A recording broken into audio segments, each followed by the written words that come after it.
मैं DDN news से अपूर्वा आप सभी दर्शकों को नमस्कार करती हूँ। सरयू अमृत महोत्सव के त्रैमासिक कार्यक्रम में ग्राम सभा छपिया में चिल्लू पार्क के विधायक राजेश त्रिपाठी द्वारा मां के नाम एक पेड़ लगाने का आयोजन किया, जिसमें सैकड़ों महिलाएं एवं पुरुषों ने वृक्षारोपण किया। खबरों में आगे देखें।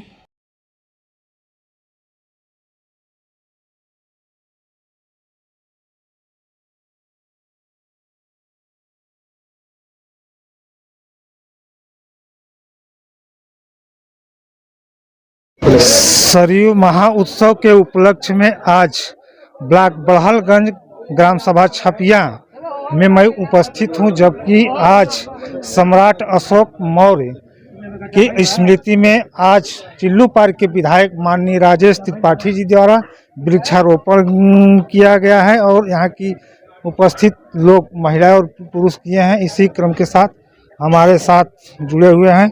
सबसे पहले सर DDR न्यूज चैनल में आपका स्वागत है। जी धन्यवाद आपको। आपका शुभ नाम? Ashok Tripathi, BJP Chillu park. इस जो वृक्ष लोग काट रहे हैं और आज जो नई एक पहल माननीय विधायक चिल्लू पार्क लेकर घूम रहे हैं, इस चिल्लू पार्क में वृक्षारोपण कर रहे हैं, इस पर आप लोगों को क्या संदेश देना चाहिए? ये संदेश ये है कि विधायक जी का सराहनीय काम कर रहा है। ये वृक्ष कट जाने से वाकई में दिक्कत तो हो ही रही है सबको, देख ही रहे हैं सब। ये पोलैंड पे सब कट जा रहे हैं, ऑक्सीजन नहीं मिल पा रहा है। तो ये बहुत सराहनीय काम है विधायक जी का, और विधायक जी हमेशा सराहनीय काम करते चले आ रहे हैं, इसमें कोई शक नहीं। हर ग्राम सभाओं में प्रधान द्वारा जो भी पंचवर्षीय योजनाएं होती हैं वृक्षों को लगाया जाता है, लेकिन वह वृक्षें कहीं न कहीं बकरियों द्वारा, पशुओं द्वारा नष्ट हो जाता है, जिसकी जिम्मेदारी पूर्ण रूप से प्रधान नहीं निभा पाते हैं। इस पर आपका क्या कहना? आपका पहले शुभ नाम? देखिए, पहले तो ग्राम सभा में प्रधान लोगों का अधिकार होता है कि साफ सफाई और पेड़ वृक्ष जो लग जाए उसका रख रखाव करना पूरी जिम्मेदारी रहनी चाहिए, और सफाई कर्मी जो लगे हैं उनको आदेशित करना चाहिए कि जितने भी पेड़ लग रहे हैं उसको सुरक्षित आम जनमानस की भी जिम्मेदारी, आम जनमानस से लेकर के आप पूरे सबको व्यवस्था बनाए रखना चाहिए। वृक्षों से लोगों को, जैसे लोग समझ नहीं पाते हैं पेड़ों से हमें क्या लाभ है। जब से हम और आप सभी लोग यहाँ लगभग सैकड़ों लोग, एक पीपल बहुत पुराना पेड़ वृक्ष देख रहा है। कैमरामैन से कहना चाहेंगे कि इस पीपल को दिखाएं आप, कितना बड़ा पीपल का वृक्ष है। हमारे पूर्वज जो भी रहे हों वह लगाए हैं, तभी आज इस 12 बजे दिन के दोपहर में हम लोग छाया ले रहे हैं। इस छाया के साथ साथ हमें ऑक्सीजन भी मिल रहा है और कार्बन डाइऑक्साइड को ये कम करता है। उसके बाद जो भी प्रदूषण, चाहे धूल हो, चाहे जो भी प्रदूषण फैलता है, आंधी आता है तो आंधी को, एक हवा को कम करता है। तमाम प्रकार की लाभ भी होते हैं, जिसको आम जनता जैसे ज़्यादा शिक्षा न होने के कारण नहीं समझ पाती है। तो इस पेड़ों के थोड़ा बारे में जनता में एक नया संदेश आप देने का कार्य पहले करें। तो ऑक्सीजन का बहुत अच्छा काम करता है, सांस लेने में जिसको दिक्कत होती है, कार्बन डाइऑक्साइड छोड़ता है पेड़ पौधा, इसलिए जो है पेड़ पौधा लगाना बहुत ज़रूरी होता है, और सुरक्षा भी रखना चाहिए उसका।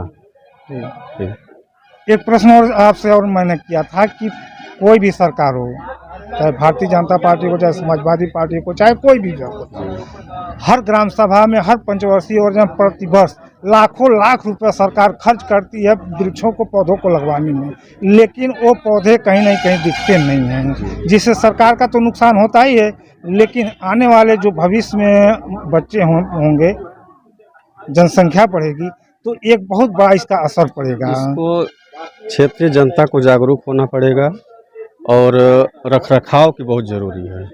हम सबको मिल करके जो पौधे लग रहे हैं अब से, उसका रखरखाव बहुत ज़रूरी है, और हम लोग सब लोग मिल करके उस पौधे को रखरखाव करेंगे, जिससे जो है हम लोगों को ऑक्सीजन मिल सके। चाहे चुनाव कोई हो, प्रधानी हो, विधायकी हो, सांसदी हो, कोई हो, नेता लोग केवल चुनाव में देखते हैं, लेकिन इस चिल्लू पार्क के विधायक माननीय राजेश त्रिपाठी जी कोई चुनाव नहीं चल रहा है, लेकिन वह पौधे लेकर गांव-गांव लगभग 29 न्याय पंचायत में लगवाने का कार्य कर रहे हैं, उनको आप क्या कहना चाहते हैं? धन्यवाद विधायक जी को कि जो ऐसा सराहनीय कार्य हर ग्राम सभा हर न्याय पंचायत में कर रहे हैं।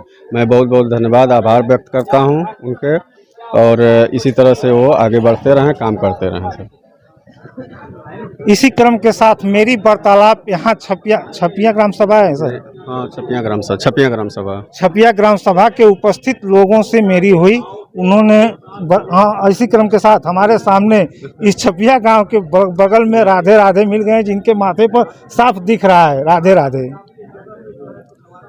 सबसे पहले DDR न्यूज़ चैनल में आपका स्वागत है। धन्यवाद। आज जो पेड़ों का कटान हो रहा है और कम लगाया जा रहा है, इसका जो प्रभाव आने वाली पीढ़ियों पर पड़ेगी, आप इस पर क्या कहना चाहते हैं? इसी क्षेत्र के लिए नहीं, पूरे देशवासियों पूरे विश्ववासियों के लिए। महोदय, पेड़ इतना आवश्यक चीज़ है। पेड़ के न रहने पर प्रदूषण होता है, ऑक्सीजन की कमी होती है, और वातावरण में जो प्रकृति द्वारा प्रदत्त बरसात इत्यादि की जो है, इसमें जल की भी कमी होगी, हवा की भी कमी होगी, जिससे हर जीवन पे असर पड़ेगा। इसलिए पेड़ अति आवश्यक है हमारे जीने के लिए, हमारे भविष्य, हमारे संतान को जीने के लिए पेड़ बहुत आवश्यक है। हर जीव के लिए पेड़ बहुत आवश्यक है। जबकि पौधों से अनेक प्रकार की जड़ी बूटियां मिलती हैं, जिसे प्रयोग करके लोग स्वास्थ्य के काम में आता है। देखिए महोदय, मैं बता दूं, पेड़ एक ऐसी चीज है, पेड़ से हमारा काया भी सुरक्षित है। जड़ी बूटी औषधि के रूप में हमारी काया सुरक्षित है। पेड़ की छाया हमें चाहिए, पेड़ से हमें माया भी मिलता है। पेड़ इतना आवश्यक है कि अगर एक पेड़ की छाया भी मिल जाए तो हम कभी आपदा विपदा में अपना समय निकाल सकते हैं, धूप से हम बच सकते हैं। पेड़ औषधि के रूप में इस्तेमाल लेते हैं, रोग इत्यादि के काम में आता है। और पेड़ के माध्यम से हम अगर अर्थव्यवस्था सुधारना चाहें तो हम अर्थव्यवस्था भी सुधार सकते हैं। सूखी लकड़ियों का भी तो प्रयोग लोग वो सारी चीजें नहीं तो अर्थव्यवस्था का मतलब क्या हुआ सर? ये आप व्यवसाय लकड़ी क्या करें, या हमें धन की आवश्यकता है, फल बेच करके हम खा सकते हैं, लकड़ी की आवश्यकता पूरी कर सकते हैं, ईंधन की आवश्यकता पूरी कर सकते हैं, घर की आवश्यकता पूरी कर सकते हैं। अनंत है भाई, एक दो क्या गिनाएंगे। सूखी लकड़ियों की जगह लोग हरा पेड़ काटने का काम कर दे रहे हैं, उनको क्या कहना चाहिए? उनको कहना यही है कि थोड़ा विचार करें कि अभी तो हमारा भविष्य, अभी कई आपदाओं से हमारा देश जूझ रहा है, कई रोगों से जूझ रहा है। ऐसी स्थिति ना आए कि हमें ऑक्सीजन की कमी हो जाए और जिसका कोई इलाज नहीं है, कोई सरकारी इलाज ऐसा नहीं कर सकती कि ऑक्सीजन हमें दे दो और हम जिंदा रह जाएं। कहाँ तक ऑक्सीजन पहुँचाएंगे? ऐसा ना हो जाए भविष्य में कि जैसे लोग बोतल का पानी पी रहे हैं, वैसे पीठ पर ऑक्सीजन का बोतल लेकर घूमे।